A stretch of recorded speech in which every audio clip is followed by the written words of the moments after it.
What's up, guys? We're back in the shop again with the Trans Am. I got some headers, so I think I'm gonna go ahead and try to fight putting them in.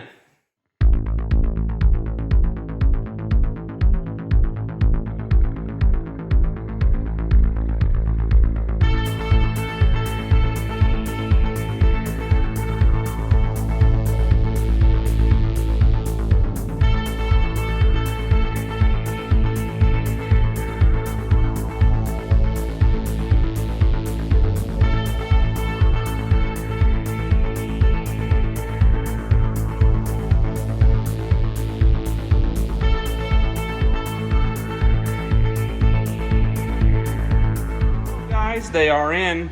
The driver's side fits very well. It's a little close to these brake lines. Don't mind, this is probably not exactly where the steering stem is going to be, so because I don't have the column in this car, because I got to get the other one out of the other car to get that in here so everything can be fitted, you know. But down there, you got ample room everywhere. That one wasn't too bad. I ended up having to lift the engine up to get that side in. This side, I had to take the HVAC box off to get this in with the engine up. It was still kind of a fight to get it in there. This side is hitting the fuel lines, and it gets really close down there on the frame of the car, but I'm thinking with the engine, when the engine cocks this way, it'll actually bring that header that way. So it should actually be farther away. There should be plenty of clearance here. That's a good quarter inch after I get rid of these lines. I was gonna use them lines for the intake or for the fuel system, but I'm just gonna go ahead and use different lines in the back, so we'll just modify some and make something work. I did break a bolt in this front bolt hole taking this or putting this on, which it wasn't cross-threaded. It just all of a sudden got tight and would not come out. So there must have been a bad thread in there or something that just bound up in the aluminum head. So anyways, I have to pull the engine out because I found some engine mounts that I had from another project, new rubber ones, so I'm just going to replace them while I'm here. So I got to pull it out to do that, and when it's out, I'll go ahead and replace the or drill and fix that bolt that I broke off. So yeah, anyways, that's pretty much what I've got accomplished so far. I started working on an accelerator cable off camera earlier and kind of got that figured out. That should work pretty good. It goes over the top of the intake. I've been looking at different intakes, so I'm not sure if I'm going to run this intake or not. We'll see. I may get the other intake to see how it's going to fit. I don't know. The other intake is shorter than this one, so there should be plenty of room for the hood clearance, and I probably wouldn't have had to cut a big chunk out of the hood, but this is not a fantastic hood by no means, so it's definitely good enough for this car. It's not actually a bad hood, but cutting this out of it's not going to be too horribly much strength and structural rigidity out of there, so we shouldn't have a problem there, even though I know it does clearance. Now yeah, so I think I'm going to go ahead and continue on. I got the accessory mounts ordered, the conversion cross member, Torque Army location cross member 2 on its way, along with the bushing. So hopefully all that stuff will get here. Obviously, I'll pull the engine out and do the bolt and the motor mounts, and them are going to be real fun. I hate doing motor mounts on a 3rd gen. They're just no fun. I think when I actually get this thing completely running, driving, and I decide when I'm going to pull it back apart and paint it, I'm pretty sure I'm just going to go ahead and drop the engine and K member down as one, just like kind of like a 4th gen. Drop them down by themselves, and then pull the car off it and roll it out, and then I'll put it back in that way.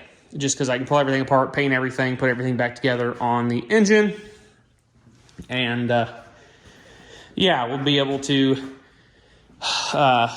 just put everything back and not scratch as much stuff. I think that'll help with the exhaust and everything. So I'm thinking about also powder coating the engine mounts black before I put the engine back in, because if I get them powder coated, I can get them tight and get them set to where they're going to be.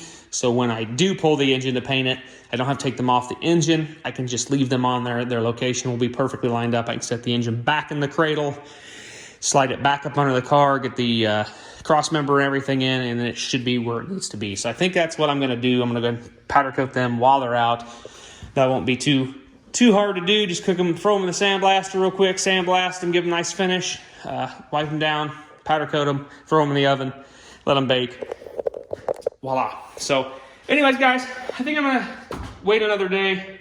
I'm tired. It's been a long day. I think I'm going to head home and hit it back tomorrow. So catch you guys in 1 second when it's a different day for me. Well, it's been longer than a day. It's been actually 2. So I'm back in here working on the 84. I didn't really film much of anything today. I did pull a bunch of parts out of the parts car. I got our shifter for it, our automatic shifter. And if you haven't noticed, this is the plug for that shifter. And this is the plug that's conveniently left down in the center console. These cars are wired to be automatic cars, whether they're manual or an automatic. This will plug in to our little sensor there. That'll retain our park neutral safety switch, and that will activate our reverse lights in reverse, and then work through the 4-speed motions, because it was a 700 R4 car. So I should be able to use the cable and bracket and everything, hopefully, to run the 4L60. I'm going to cut the tunnel out of that car. I cut it grafted into this one to fit. It does have the rear mounts for the console. So all I really need is the front mounts and to cover that hole. So we'll see how fancy we get into here covering the hole. I would like to pull the interior out of this car and look at the rust in the floor and maybe do something about that before it gets too crazy. And there's a couple spots, if the floor in the parts car is good, I'm going to cut it out and patch in this car. Because there's a couple spots in this that's, like up in here is kind of holy. There's one back in here, I believe, that's kind of bad. So I also on the hunt for a set of seats. I'd like to find a set of cloth seats again in like a gray. Don't have to be two-toned like this. Possibly 4th gen seats. I had seen a guy that was parting a 97 out that had graphite or like a charcoal gray leather set, and I messaged him about what he'd want for him, and I haven't heard anything back from him, so that's kind of sucks. But if you ain't noticed, the factory 84 cluster is sitting on the bench. That's because the 88 cluster is just sitting in here right now. The reason that is, one, the factory had an 85 mile speedometer. This one's got 120 because it's a V6 car. 8,000 RPM tach. Has your typical everything, check engine light provision, but this has an electronic speedometer. I should be able to hook this up to the LSPCM and make that work and not have to spend $600 to $800 on a set of speed hut gauges like I planned. And maybe someday I'll switch it out for a GTA cluster with 140 mile an hour speedometer. We'll see. I should be able to get the tach to work. I'll use a sensor out of a 88 car like that one for the oil and the water temperature. They don't have to be the world's most accurate. I just want to know if I'm getting hot and know if I have oil pressure. So I'll probably run a scan gauge anyways in this car besides the factory gauges. So I'll at least have a PCM temperature. So I have the PCM engine temperature sensor reading in here. And then I'll also have the speedometer and tach on that, and intake air and a bunch of other options on that for reading. Sensor reading, I've got one of them in the K10 and I love it. So anyways, to make this work, I have to repin I have to take these, use the plugs that came off the 88 cluster because these are different than the 84 cluster. They fit in the same spot. The mounting's the same. I have to repin them a little bit. The pinout is different. I'll repin it, power ground, in dash lights and everything like that. I'll probably use the stock wiring out for the sensors, and then I'll just modify it out in the engine bay to go to the new sensors.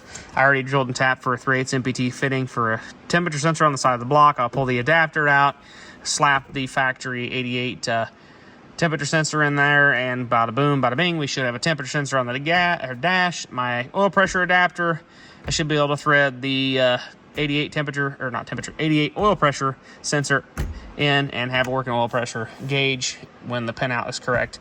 Fuel gauge, it's 0 to 90 ohms, so that shouldn't be a problem. Volt gauge just powered off of the key ignition.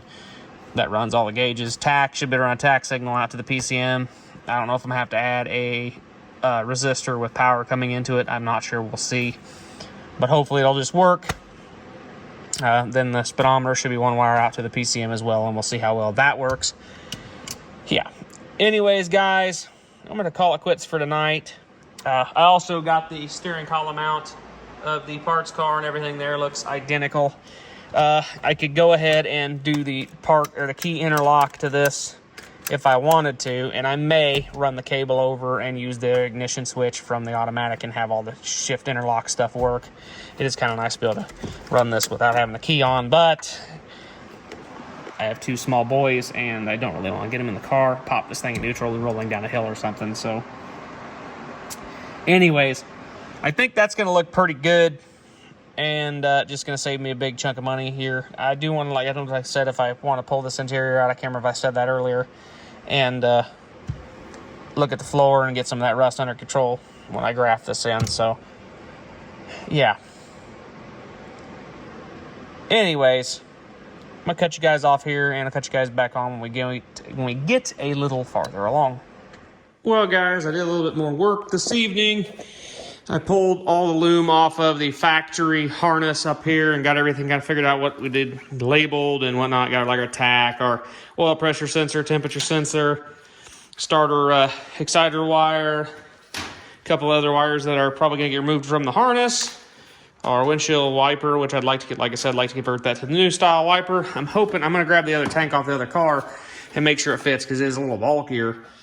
And this is pretty much, I used the factory LS PCM bracket for a truck, cut it and modified it. It's pretty solid. I may put one more tab holding it in there, but there's a bracket I made down there that's bolted on, that bolts up through there. So yeah, and the headlight should clear and everything without a problem. Got the harness kind of temporary mocked up. This is where the PCM is going to be, and this will be down here, I think, for the fuse block will be down here. That'll give me ample room for a pipe to come over, have the MAF sensor somewhere here-ish area, and down if this isn't much bigger. I can always run a remote mount pump, but I'd like to use the one on the tank. So I'm probably going to grab that off the car and throw that on there for test fitting purposes. But hopefully I'll have enough room for the intake to come over here. Battery over here in the factory location. We got the two main power leads. There'll be a third heavy power lead running over here to 3 fuses. They're the 3 main fuses for all the accessories in the car, the heater and everything will be over here. They'll be probably up here somewhere, being the puke tank's gonna be right there, but it'll run down part of the battery cable. The third wire will be added will be for the battery, the main bat, which hooks to these, which is our main fuse for our LS PCM. Yeah, so this will be pretty much all the LS engine stuff, which we're going to come up. I don't know if we're going to come up this way and kind of tether back. I think these will probably run kind of in like this for the main. If possible, I would like to be able to utilize these 2 wires for a check engine light and a check engine light and a speedometer input, because if I have those 2 running through, that should be everything I'll need for I actually got to run one for the well, never mind, that can run up and be hooked up to the hooked up to the cruise control box that's going to be probably over in this general area. And we'll have to have the speed sensor. So I do have to dig into these one more time, unfortunately, and steal a output, the second output on the PCM for the speedometer output for the cruise control. So we'll do that. I went ahead and got all of the electronic spark control out of the car. I still got to plug that hole in the side, and then I got the rest of the choke and the high idle and the choke wiring out of the harness that I'm not going to need. So that's all junk right there, not used stuff. I found me a bracket that I'm going to make work for my new relay for my motor, for my headlight motor. Then we'll just have to get back to more wiring. eventually get the heater box kind of back in there and get everything mocked up. I don't think I'm going to pull, I don't know, I probably will pull the engine one more time. I mean, there isn't a lot of reasons to other than that broken bolt and needing to put new motor mounts in. But I probably will just to run the wiring and the fuel line down for the intake, so I might as well put the new motor mounts in when I do that. Like I said, I want this car running and driving in its current form. Make sure I get a lot of the kinks and stuff worked out of it and it runs good and whatnot. And then we're going to blow it back apart, do the undercarriage, and then do body work and get everything. Then we'll kind of touch up and do suspension work like new shocks and whatnot on that stuff, bushings and whatnot, just because I'm not going for a crazy build. I'd like the white Trans Am to be like more of an autocross car, and I want this one just to be a nice driver. So stock stuff will work pretty good for it. And yeah, I thought about putting the rear end from that car in this car, but I don't know. We'll see. We will see. I don't know. But this car does have some rust on the floor and stuff, like I said. It does have some rust down the rockers. There's a couple bubbles on this side that need taken care of.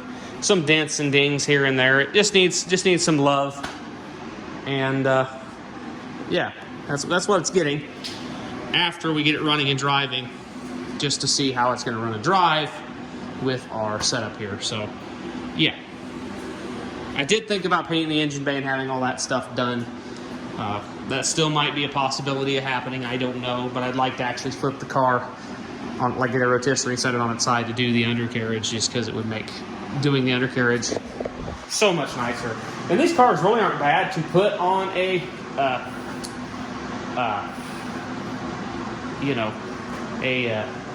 on a rotisserie. You basically can bolt them here on both sides and on the back, and once you take all the guts out of these cars don't weigh much. Once you start pulling axles and engines and stuff out of them, these bodies of these cars don't weigh a lot. So anyways, guys, I think I'm going to call it for a video. It was kind of a random mess of stuff that's going on in this video, but we've got a little bit. It's getting kind of long, so I'm going to go ahead and wrap this one up. We'll work a little bit more hopefully tomorrow and get a little bit more stuff figured out. The good news is my oil pressure sensor is in the factory loom, or well, not in the factory loom, but in the loom for the LS loom, so that'll be fine. The temperature sensor is also in the LS loom, so they're all down here. I can run that and hook them up to my gauges and then rewire that for the 88 cluster, and bada bing, bada boom, that should work, hopefully. But yeah, I think I wasn't gonna, but I'm gonna drop the dash. I think pull the dash down, because they're not too terribly hard once the console's out and everything. Not the console, but the console and the columns out.